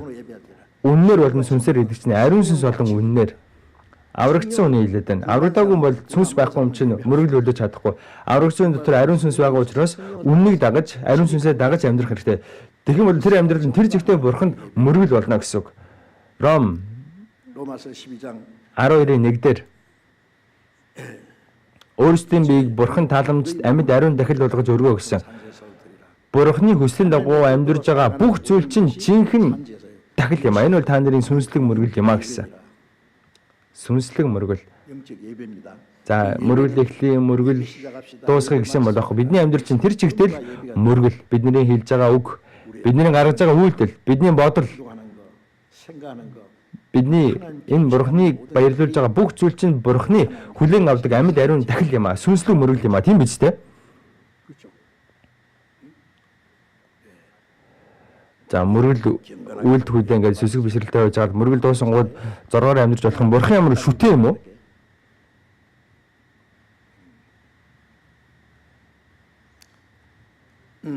Энэ нь та нарын сүнслэг мөргөл мó. Та нар энэ үеийнхний дуурайлгүй. Энэ хором завхай үеийг дуурайлгүй. Дуурай гэдэг чинь битгий дагаа гэсэн үг. 닮아가지 마란 말이에요. Дуурайлгүй.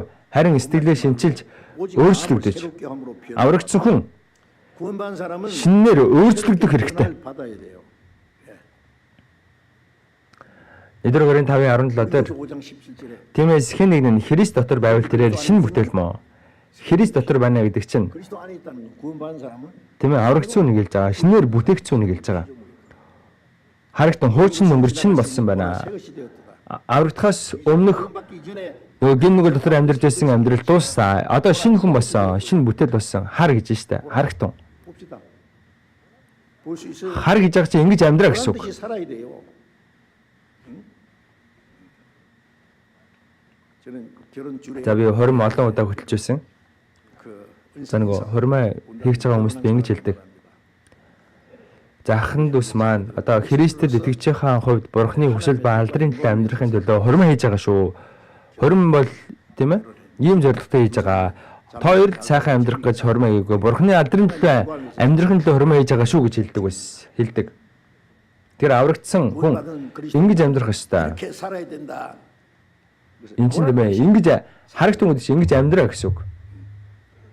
요즘에 우리 За сүүлийн ер нь манай ахын дус маань хормой хийчихэд үнэхээр 정말 сайн мундаг амьдарч байгаа гэж бодож байна. Энд чинь хараа л гэсэн үг байхгүй юу? 듯이 예? Битгий ичмэр зүйл хий. Ингэж хар гэсэн үг. 듯이 Өмнөх зүйл өнгөрөн оцоо харагтун шинэ болсон байна. 새것이 되었다. Шин тэнгэр шинэ газар дээр орохын тулд шинэ хүн болох хэрэгтэй шүү дээ. 새 사람이 돼야 됩니다. Тийм биш гэж үү? 예? 아닙니까? Сүмд явдгаараа л ингэж өөр байгаа дэж болох юм уу? Христэд итгэгч гэдэг нэртэй болцохоор л ингэж өөр болцдог гэсэн үг юм уу? Христэд итгэгч нь Христэд итгэгч хэрнээ жоохон буруутгах юм бол энэ чинь хуурамч Христэд итгэгч болж болно гэсэн үг. Библиэр гарч байгаа Христэд итгэж хүмүүсийн талаар та бүхэн мэднэ үстэй. Сэтгэлээ шинчилж өөрчлөгдөө.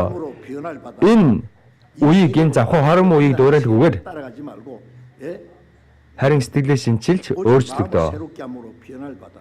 Бидний зан ааш өөрчлөгдөх хэрэгтэй. Бидний сэтгэл өөрчлөгдөх хэрэгтэй. 변해야 돼요. Ариун сүнс үгээр биднийг өдөр болгон шинчилж өөрчилдөг.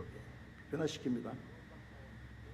Аврагдаа чуулган дотроо үгээ байнга сураадах юм бол би нэр хизээ юм оролцсон юм. 언제 내가 이렇게 달라졌지? Бүр өөрийгөө хараад үрдэлтэй гайхна. 놀랄 거예요. ертөнцийн найзуудаас та шал өөр болол хол болчдөг. ертөнцөөс шал өөр болчдөг. Сэтгэлээ шинчилж өөрчлөгдөж Бурхны тааламжийн сайн төгс төгөлдөр хүсэл юу болохыг мэдээ гэсэн. Сэтгэлээ ингэж өөрчлөгдөөд сэтгэлээ шинчилж өөрчлөгдөх юм бол Бурхны сайн тааламжийн төгс төгөлдөр хүсэл юу болохыг таньж мэдээд тэр Бурхны хүслийн төлөө амьдрдаг. 살게 됩니다. 그게 Энэ бол Бурхан дөрвж байгаа сүнслэг мөргөл. 영적 예배예요. 여러분 이 성경을 이런 성경 За энэ Библийг бүр ухаартлаа. 가르칠 때까지 Зүрх сэтгэлтэй хоногчлоо. 가슴에 사무치도록 Нэг уншаад үзээрэй залбирангаа. 읽어보세요. 기도하면서 Гоё үг штэ гэж зүгээр нэг 말씀이라고 өнгөрүүлээд байлгүйгээр энэ үгийг өөрийнхөө амьдралдаа, өөрийнхөө сэтгэлдээ, өөрийнхөө зан чанартаа шингэтэл тэмээ уншаад үнэхээр би энэ амьдралаараа энэ үгийг хэрэгжүүлж байна уу гэд бодох хэрэгтэй. Ном чин ном, би чин би. Ном чин ном, би чин би гэж тусдаа байлгаад байдаг. Энэ Библийн үгийг л дуурайх хэрэгтэй. 닮아가야 돼요. Иохан 1:14 дээр 14절에 Есүс ингэж хэлсэн. 예수님을 같이 예 Үг нь махбод болж бидний дунд оршин. 말씀이 육신이 돼 우리 가운데 가십니다. Үг бол Бурхан. 말씀은 Бурхан хүний махбодыг өмсөд бидний дунд оршсон. Бид түүний алдар сүг үтсэн. Энэ нь эцгээс цор ганц төрөгчийн алдар бөгөөд нэгүсэл ба үннээр дүр юм аа. Есүс дотор нэгүсэл ба үнэн байгаа. Үг болох тэр Бурхан хүний махбодыг өмсөд ирсэн. Есүсийн амьдрал тэр чигтээ Бурханы үгийг хэрэгжүүлсэн. 말씀이 실행되는 Энэ чинь үг нь махбод болсон гэсэн үг. 육신이에요. Бид хүнсэн аврагцсанаа дараа итгэлээр өсөх хугацаанд 성장하면은요. бидний хувьд гэсэн энэ үг махбод болох хэрэгтэй. 말씀이 Энэ үг миний махбодоор тэр чигтээ хэрэгжиж гарч ирэх ёстой.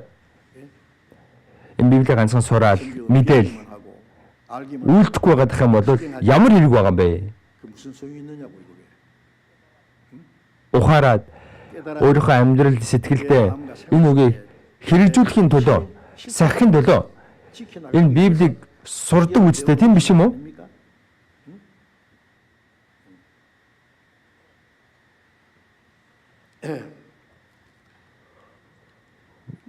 Нэгдүгээр 베드로전서 1장을 잠깐. Петр 1-ээс харъя. 베드로전서 1장입니다.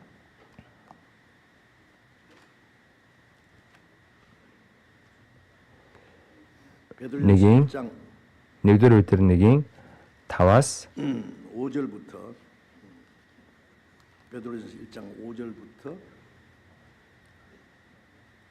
5-аас 7 хүртэл 7절까지 за би уншаад өгье. Эцсийн үед илчлэгдэхэд бэлэн буй авралын төлөө та нар итгэлээр Бурхны хүчээр хамгаалагдсан ажээ. Хэдийгээр та нар одоо төр зуурын бас шаардлагатай бол элдвийн сорилтод зовж байгаач үүндээ үлэмж баярладаг. 잠깐 근심 Ингэснээр итгэлийн чин шалгуур галаар шалгагдах мөхөг алтнаас ч илүү үнэтэй байж Есүс Христийн эслэлээр магтаал алдар хүндэтгэл хүрэх юм. 영광과 존귀를 얻게 하려 합니다. 여기 Эцсийн үед илчлэгдэхэд бэлэн буй авралын төлөө гэж байна. 마지막 때에 우리가 예수님 오신 때부터 Тэгэхээр Есүсийг тэмээ дахин ирэх тэр өдрийг хүртэлх энэ цаг хугацаа чинь төгсгөлийн үе. 이 구원은 주님이 마지막에 재림하실 때 우리 육신까지 Тэгэхээр Есүс дахин ирэх юм бол өгсөн үнийг хүртэл тэмээ амьдлаад өөрчлөгдөх 말세에 나타나기 за авралыг өгөхийн тулд 얻기 위해서 믿음으로 итгэлээр Бурхны хүчээр хамгаалагдсан ажээ гэж байна. Тэгэхээр аврагдаад Бурхан өөрийнхөө хүч чадлаар бидний хамгаалдаг хизээ хүртлээ. 어떻게 하기 위해서 Эцсийн үед илчлэгдэхэд бэлэн буй авралын төлөө итгэлээр Бурхан бидний хамгаалдаг гэж байна. Хүчээр хамгаалдаг.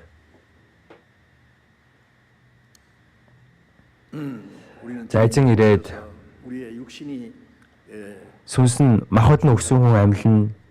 Бид нар болохоор амьдараа эзэнтэй уулзах тийм цаг үед амьдарч байна. Энох шиг яагаад гэвэл 에녹처럼 왜냐하면 эзэн дахин ирэх үед дэндүү ойрхон болчихсон байгаа нь баттай үнэн.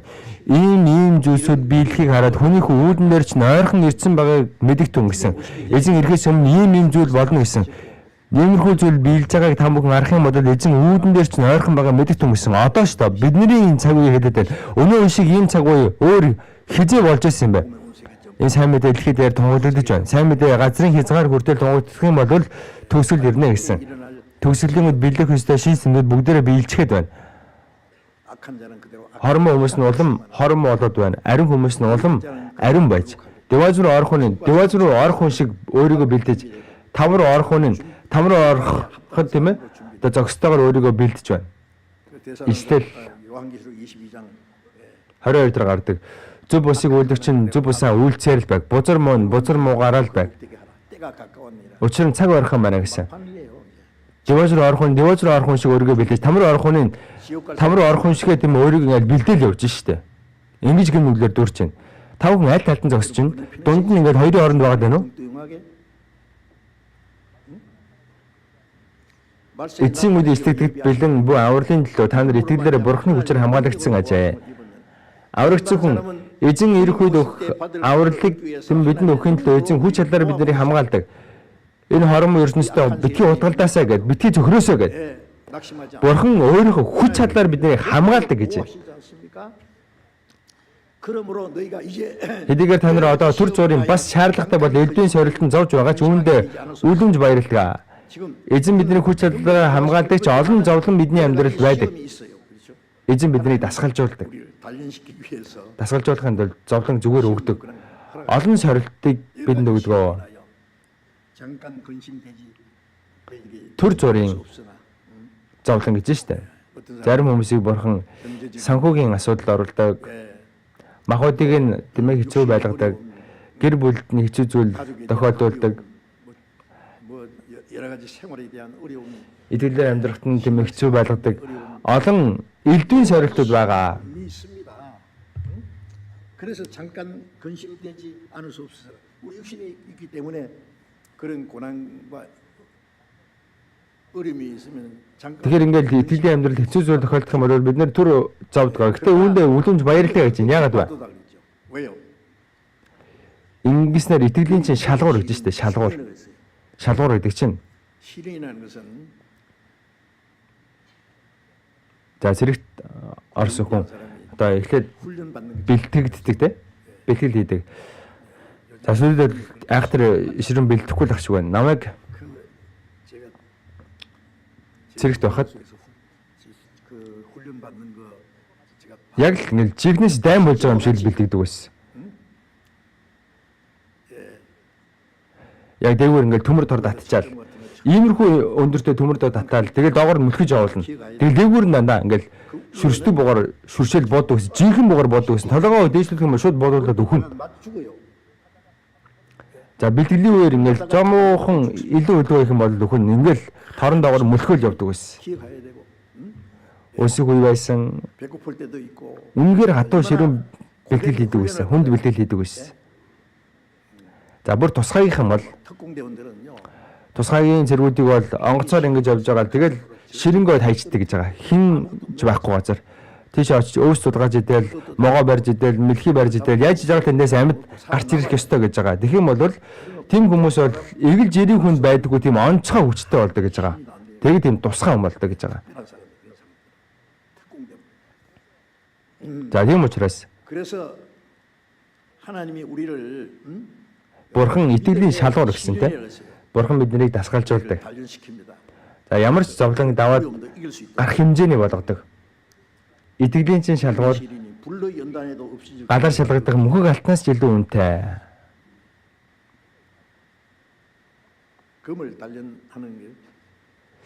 За алтны уурхаагаас гарч ирсэн алтанд цэвэр алт гэж байхгүй. Маш олон хольцтой байдаг. Тэрийг гаргаж ирээд бодсонд хийждэг. За тэгээ бүрэн ингэж хайлуулдаг. Тийм бол дотор нь байгаа бүх хольц нь ингэж арилждаг. Хольц байх юм бол дахиж хийгээл. Тэгээ бүх хольцыг нь гаргаад шижир алт болгодог. Галаар шалгагдах мөхөг алтнаас ч илүү үнэтэй. Есүс Христийн илчлэлээр Магтаал алдар хүндэтгэлд хүрэх юм аа. Эзэн ийм дасгалжуулалтаар бидний итгэлийг бэлтгэдэг бахан. Тэгээд эзэн ирэх үед алдар Магтаал хүндэтгэлд хүрэхийн тулд юм а гэж байна.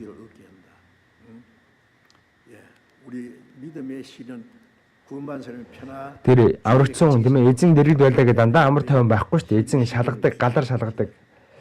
Йов 23:10 дээр 23장 10절에 보면은 Йов ингэж хэлжсэн. Эзэн та намайг шалгасан. Би алт мэд урагч гарч ирнэ. 점검같이 나오리라. Эзэн намайг шалгах юм бол эзэн намайг 이들이 제거될 때까지 эзэн минь дотор байгаа энэ 단련하시면 우리 хольцуудыг арилгах хүртэл намайг шалгадаг. Энэ хольцыг надаас арилтал, гартал. 지금같이 되리라. 그래서 Тийм учраас төрөх хугацааны зовлон гэж байгаа. 있습니다. 고난. 2 дугаар Тимот 그래서 2 дугаар бүлэг. 2 дугаар Тимот 2-ын 10. 1장 10절 잘 봅시다. 디모데 후서 1장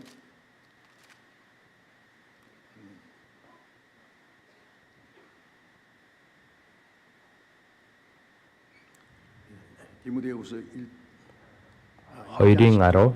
죄송합니다. 2장 10절. Хамт уншия.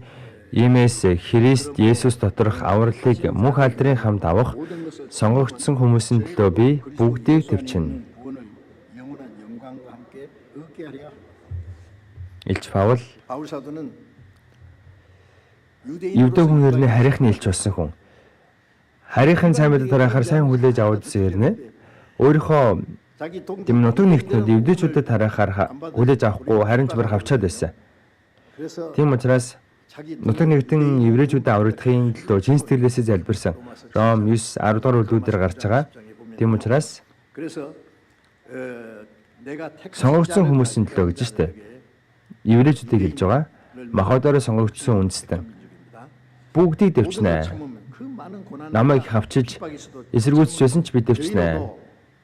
그 유대인들도 Христ Есүс доторх авралыг мөнх алдрын хамт авах.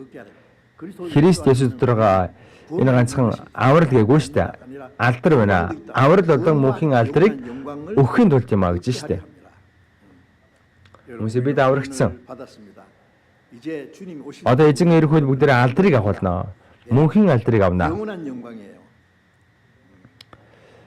그 영원한 영광 Тэр мөнхийн алдар бидний хүлээж байгаа. 기다리고 있습니다. Израильчууд Египтэд 애굽에서 400 гаруй жил боолчлогдож байгаад Мошегийн тусламжтайгаар Бурхан 10 гамшиг буулгаад тэгэд Бурхан эндээс аварч гаргасан. Тэгээ улаан тагсийн хуурай газар мэд хувааж дундуур нь гаргаад дараа нь хаашаа авч өгдөгүүлээ. 가요. Бурханы амлсан Канаан руу ордог. 가나안 땅으로 갑니다. 그 애굽 Тэр Египт бол гин үлэр дүүрэн ертөнцийг буюу сатаны иргэшээлд байгаа ертөнцийг илж байгаа. Мошегоор дамжуулан гарч ирсэн 이스라엘 민족을 끌어내는 Канаан бол Есүс Христээр дамжуулан биднийг аврахыг хэлж байгаа. Израильчуудад өвнийг амласан Канаан бол мөнхийн Деважинг 천국을 илэрхийлж байгаа. 대표로 하는 겁니다. Египтээс гарч ирээд Канаан руу 나와서 가나안 땅에 орох хүртэл цөл 40 жил тэд байсан. За би өмнө нь хэлж байсан юм шиг байна.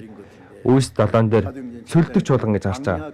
Хуучин гэрэн дээр чуулган гэдэг үг байхгүй. Гэхдээ 그런데 Үүс 7 дээр 사도행전 7장에 цөлдөх чуулган гэж гарч байгаа. 위에 있었다. Цөл 40 жил 가는 것은 бид аврагчсан дараа чуулганыхаа амьдралыг өнгөрүүлдэг. Түш гэдэгчийн зовлонгийн тоо аврагчсан дараа эдгээр амьдрах хугацаанд эзэн хамт байдаг гэсэн зовлон байгаа. 고난이 있습니다. Өдөр нь 낮에는 үйлэн багнаар удирдаад, шөнө нь галан багнаар удирдаад, өдөр болгон мааннаагаар хооллоод, хад зохиж ус гаргаад, 책을 쳐서 물을 먹이시고 дайснуудтай тулдуулаад ялуулсан. 하나님이 Бурхан цөл 40 жилийн хугацаанд Канаан руу тэднийг орох өдрийг хүртэл Бурхан тэднийг хамгаалж, хооллож, 먹이시고 тусалж, удирцсан. 도우시고 인도하셨습니다. 우리가 Бид аврагдаад Деважинд орох өдрийг хүртэл чуулган дах амьдрал чинь яг л цөл дэх амьдралтай адилхан олон зовлон байдаг. 고난이 있어요. Зовлон мэдээж хүн болгонд өөрөөр байна л та. Гэхдээ тэр энэ зовлонгоо сайн даваад гарах хэрэгтэй. Эзэн хамт байгаа учраас. 계시기 때문에 그래서 그 Тийм учраас 가나안 땅에는 영원한 영광이 우리 Канаан бол тийм ээ. Деважинг илэрхийлж байгаа юм чинь Деваж мөнх байна. Деваж руу оруулахын тулд Бурхан биднийг 우리를 шалгаж байгаа маа. Шалгуурт оруулаад бэлтгэж байгаа. 그래서 여러 가지 Тийм учраас олон зовлон сорилт ирсэн ч айх хэрэг байхгүй. 두려워할 것 없습니다. 야고보서 Яков 5-аас өдөр харъя. Яков 5. 야고보서 5장 7. 5-ын 7. 5장 7절 хамт уншия. Тиймээс ах дүүнраа эзнийг ирэх хүртэл төвчээртэй байгтун харагтун тариачин хөрсний үнэт үр жимсийг хүлээж эрт ба оройтсон борог ортол төсвөрлөдөг шүү дээ. 8. Та нарч бас төвчээртэй бай. Эзний ирэх нь ойрцсон тул зүрхээ чангал. Ах дүүнраа эзнийг ирэх хүртэл төвчээртэй байгтун. Ягаад төвчээртэй байх ёстой юм бэ? Яг л олон зовлон шалгуур байдаг. Эзэн ирэх өдрийн хүртэл төвчээртэй бай. Тариачин хөрсний үнэт үр жимсийг хүлээж эрт ба оройтсон борог ортол төсвөрлөдөг шүү дээ. Та нар ч бас төвчээртэй бай. Эзэн ирэх нь ойрцсон тул зүрхээ чангалаа. Тэгэхээр энэ үг бол бидний амьдарч байгаа цаг үед хамгийн тохиромжтой. Бид нар эзэн дахин ирэх нь тун ойрхон болчихсон цаг үед амьдарч байна. За Библиэс дахиад нэг ишлэл харъя. Еврей 5.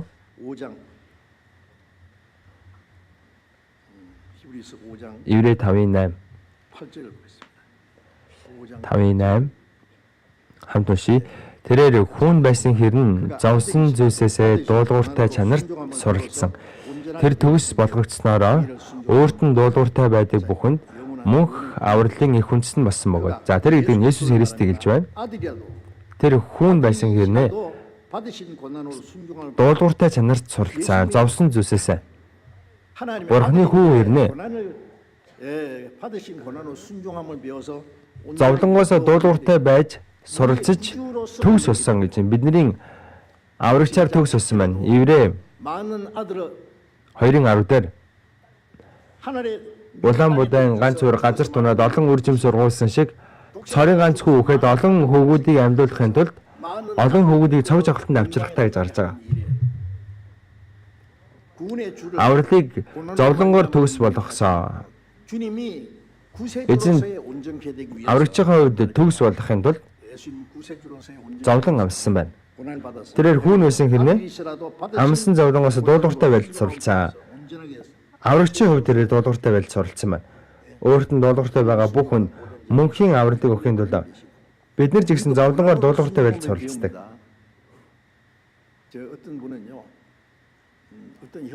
За зарим нэг ахын хувьд болохоор үнэхээр сайхан сэтгэлтэй, олон чадвартай.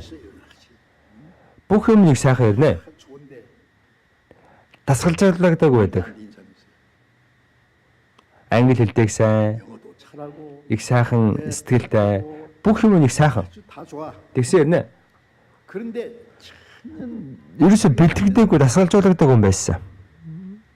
Сайхан орчинд ингээл ерөөхдөө их жаргаж өссөн. Жохон эцэм тохиолдохоор яхаа мэдгүй болчдөг. Тэр үед яах ёстой вэ? Тэр үний итгэлийн амьдрал нь хэцүү байгаа зогсохгүй хайрын сайн мэдээ тарах ажилчны хувьд зохистой биш. Хүмүүсээ бурхан бэлэн болсон дасгалцсан үнийг хэрэгэлдэг. Итгэлийн амьдрал жигсэн. Есүс амссан зовлонгоосоо дуулууртай байдалд суралцсан гэсэн. Бид бүхэн жигсэн зовлон дондаа бурханы үсэнд дагуу амьдрах дуулууртай байдлыг сурах хэрэгтэй. Тэгээд бүгдээрээ өөрсдөө итгэлийн зан чанарыг баг багаар төгс болгох ёстой. Есүс хүртэл дуулууртай байж зовлон амсчихад байхад эсрэг маш их зовлон амссан. Итгэлээр амьдарч байгаа хүн зовлон амсах ёсгүй гэж амснаа. Гэхдээ эзэн өөрөө хамт бай. Эзэн хамт бай тэр зовлоныг ялуулдаг, биднийг дасгалжуулдаг. Тэр мөнхийн алдар гавьяад орох зохистой хүн болохын төлөө. Энэ алдар чинь зовлонгоор дамжин ирдэг бахнэ. Тэр өдөр аврагцсайгаа дараа Бурхны ус руу орох өдрөө хүртэл цөлийн амьдрал шиг чуулганы амьдралдаа олон зовлон амснаа. Хов хүний хувьд ч чуулган ч гэсэн олон сорил зовлон байдаг ч гэсэн эзэн өөрөө хамт байж бидэнд тусалж биднийг дасгалжуулж бидний төс болгоно. Тэр алдарт орох зохистой хүн болгож биднийг босгож өгдөг.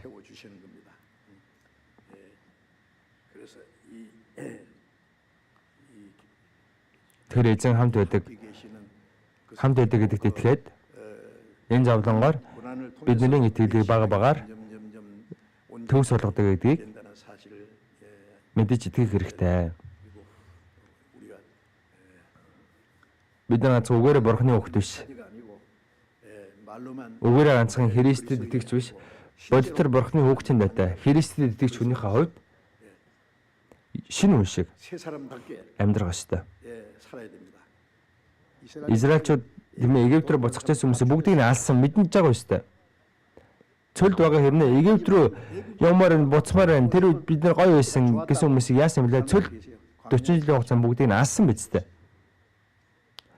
Тэгс нэр төрсөн хүүхдүүд. 태어난 사람들. 그거는 Тэр нь юу хэлж байгаа вэ? 뭘 말합니까? Тэр хүмүүс Канаан руу орсон. 가나안 땅에 들어갔는데 Шинээр төрсөн, дахин төрсөн хүмүүс л үнэхээр шинэ хүн болсон, Бурхны үгэнд дуулууртай болсон хүмүүс л 들만 남아 Деваж руу орсон. 들어갈 겁니다. Дуунаас нь ингэж хаягдаж хоцорч болохгүй. Хамт залбирцгаая. 기도하겠습니다. Өршөнгийн бидний Бурхан амин. Бурханаас хол байж гэм нүгэл донд амьдарч байсан биднийг та өрөвдөн хайрлаж 사랑하셔서 бидний амсах ёстой хараа сэтгэлийг эзэн та өмнөөс мань амсаж ямар ч гавьяа байгууллагад биднийг аварж өгсөн тэр агуу нэгүсэл талархаж байна. Одоо аврагдсан бид хүн үлдсэн амьдралаа Бурхны усад орох өдрийг хүртэл эзэн бид нарыг хамгаалж, сахиж, удирдах байгаа гэдэгт итгэн талархаж байна. Бурхны усад орох өдрийг хүртэл бидний үлдсэн амьдрал эзэн та өөрөө удирдах, эзэн та өөрөө захирж бидний өмнөөс нэг ч хүн хоцорохгүй байхаар, хаягдахгүй байхаар та удирдах өгнө үү? Эзэн дахин ирэхэн тун ойрхон болчихсон байгаа энэ цаг үед бид бүхэн ариусгагдаж Бурхан авдаа алдрыг өргөж 영광을 돌리고 Бурханы хүүхдийн хувьд зөв зөвстэй амьдрч чадхад 우리의 삶을 та бидний удирдаарай. Бидний эзэн Есүсийн нэрээр гуйж залбирлаа. Амен.